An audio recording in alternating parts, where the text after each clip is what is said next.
Bonjour, c'est Ludovic, votre analyste indépendant, et voici ma mise à jour de l'analyse du pétrole Brent. Notre petit graphique habituel sur une périodicité d'environ 3 mois et en été journalière. Alors je vous disais, les briefings du matin, si vous les suiviez, depuis plusieurs jours on ne parle quasiment plus de médias du pétrole. On est tous focalisés sur la centrale nucléaire de Fukushima, qui aussi est un événement au niveau économique très important. Mais pendant ce temps-là, au Bahreïn, les manifestations se sont amplifiées, se sont même aggravées, avec l'envoi de l'armée de l'Arabie Saoudite pour essayer de canaliser les manifestations. Encore dans la journée d'hier, les manifestations ont tourné à l'émeute, l'armée a ouvert le feu et il y a eu 40 morts.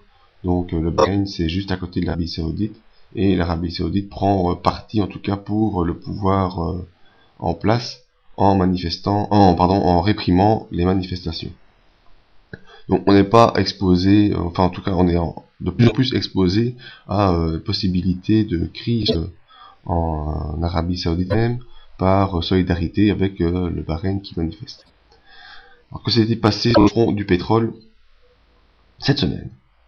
Eh bien, lundi, mardi, il y a eu une baisse significative des prix du pétrole où on est redescendu à un plus bas de 7 $.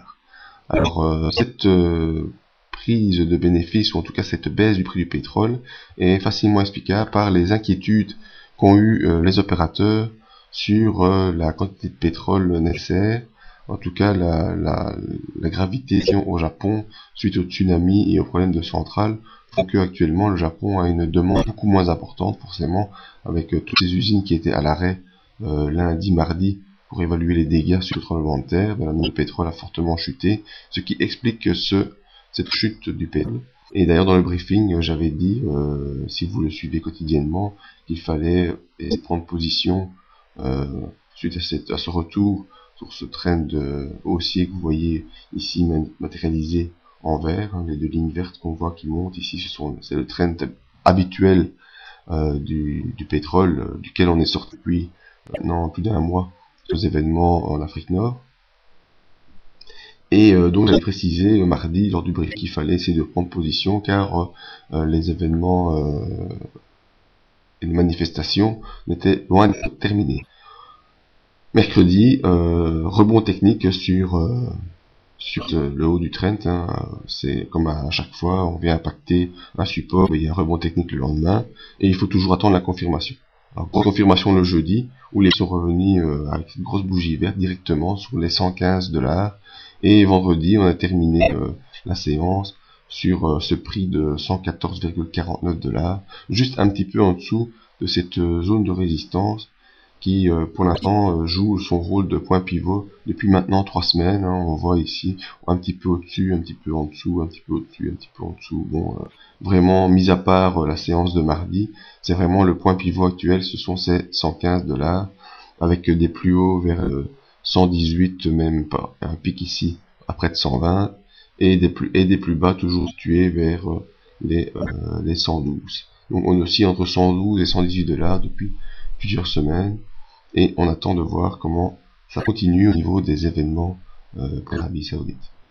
Alors au niveau des indicateurs, petite impulsion baissière début de semaine, suite aux événements japonais. Et ici déjà le MACD termine la semaine à plat. Il n'y a pas de croisement de signal, le MACD est à plat, et on verra la semaine prochaine comment cela pourra continuer.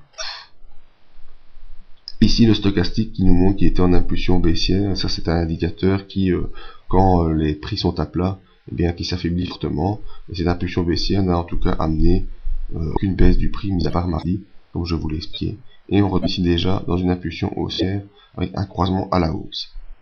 Alors attention, chose auquel il faut faire très attention au niveau du graphique, on est toujours bien haussier, au-dessus de 1, et vous voyez les deux bandes bleues, ici les deux lignes bleues qui se rapprochent très très fort, rapprochent des bandes de Bollinger, qui nous indique une future explosion des cours.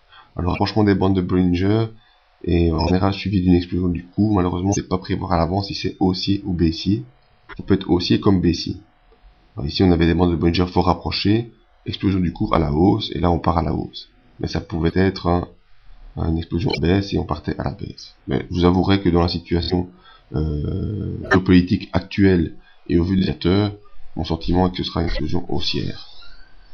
Voilà, je vous remercie pour avoir suivi l'analyse et je vous donne rendez-vous sur le site ou me contacter via mail. Merci, à bientôt.